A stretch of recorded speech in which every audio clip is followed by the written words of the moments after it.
Suponhamos que encontrássemos um fóssil com características de anfíbio e de réptil. Seria isto uma prova de que anfíbios evoluíram e deram origem aos répteis? Certamente que não. Se assim fosse, o ornitorrinco poderia ser considerado uma prova viva de que os mamíferos evoluíram a partir das aves, porque põem ovos como as aves, chocam esses ovos como as aves e amamentam suas crias como os mamíferos.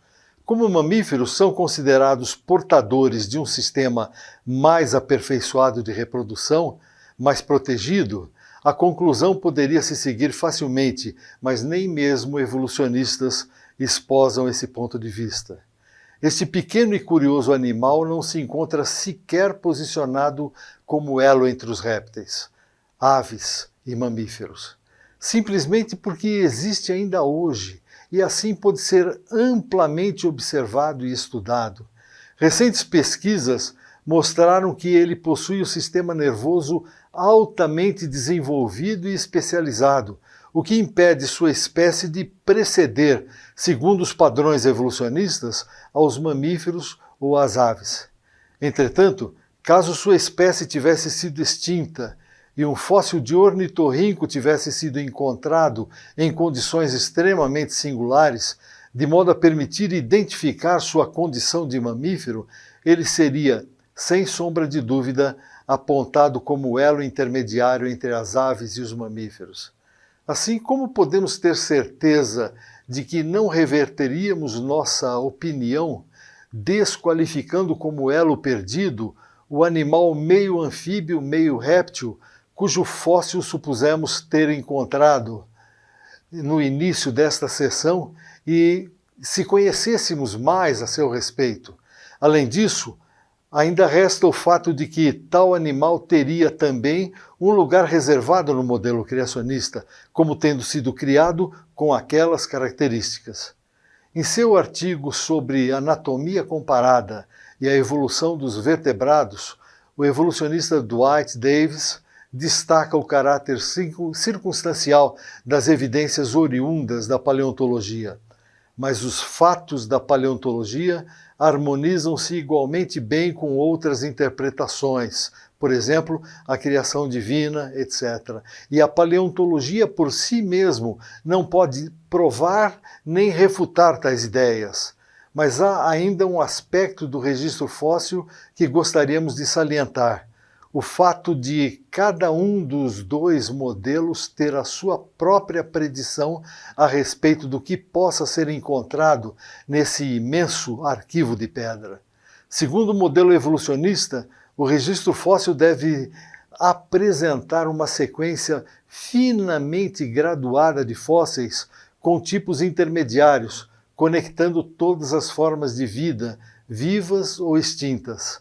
Já o modelo criacionista prediz o aparecimento de formas de vida complexas, sem a evidência de formas transicionais, uma vez que estas, segundo este modelo, jamais existiram.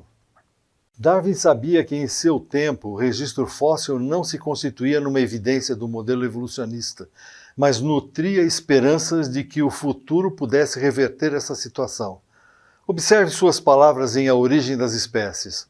Não devemos esperar encontrar, no presente, numerosas variedades transicionais em cada região, ainda que elas tenham existido e devam se encontrar imersas na condição de fósseis. Assim, entendemos que esse depoimento teve o sabor de uma solicitação de crédito de tempo para que pudesse ser provado verdadeiro. Hoje, porém, mais de 100 anos se passaram desde que Charles Darwin fez essa afirmação e grandes coleções de fósseis encontram-se nos museus à disposição dos interessados. E quais foram os resultados? Foram encontradas as tais formas de transição? Revelou-se o registro fóssil exatamente como havia sido predito pelo modelo evolucionista? Em 1944, após comentar as dificuldades envolvidas na hipótese da evolução do cavalo, disse o Dr. George Gaylord Simpson: assim ocorre com as 32 ordens de mamíferos.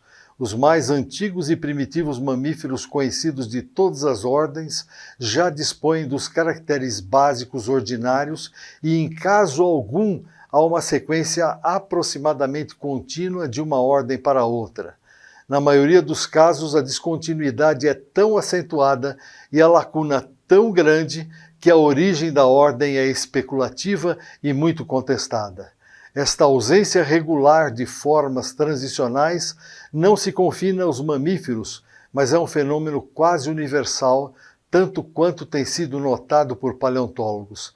Isto é verdade em quase todas as classes de animais, ambos vertebrados e invertebrados. A fortiori, é também verdade no que diz respeito às classes e aos filos de vegetais. O fato é que as tão desejáveis formas de transição entre as espécies jamais apareceram. Houve uma época em que se pensou que o Archaeopteryx era um dos elos perdidos. Esse animal, conhecido apenas pelo fóssil que dele foi encontrado, apresentava características de ave e de réptil. Hoje, porém, embora alguns ainda apontem como fóssil de transição, a maioria dos cientistas evolucionistas está convencida de que esse animal, hoje extinto, cujo fóssil jaz isolado em um período de 80 milhões de anos, segundo o esquema evolucionista, era uma autêntica ave. Observe o que diz W.E. Swinton, do Museu Britânico de História Natural. A origem das aves é largamente uma matéria de dedução.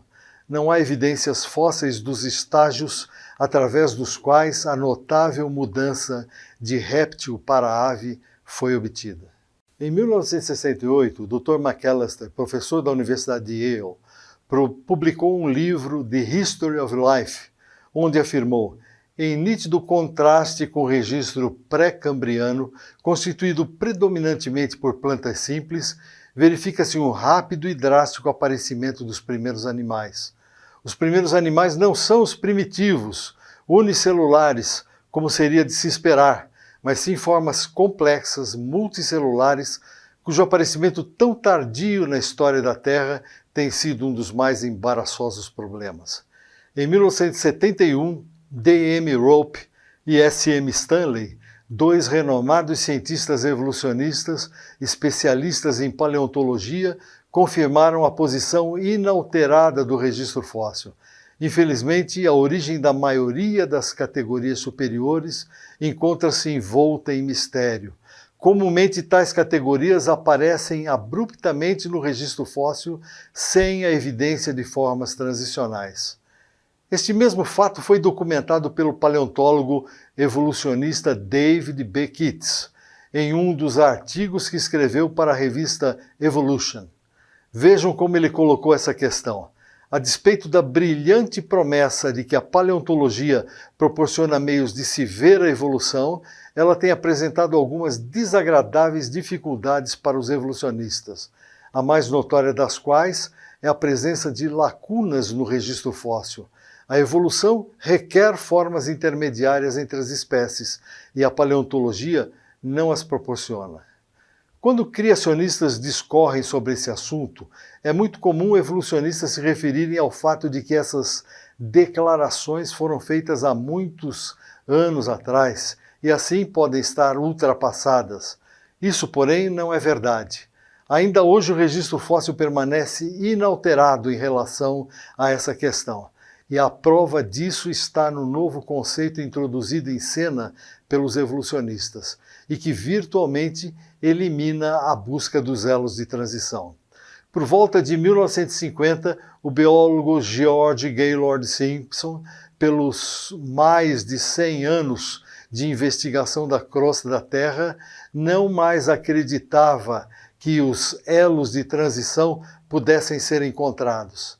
Assim, pressionado por essas evidências do registro fóssil, nada favoráveis ao contexto evolucionista, Simpson sugeriu que a evolução talvez não tivesse ocorrido lenta e gradualmente, como até então se supunha, mas por meio de súbitos saltos de evolução.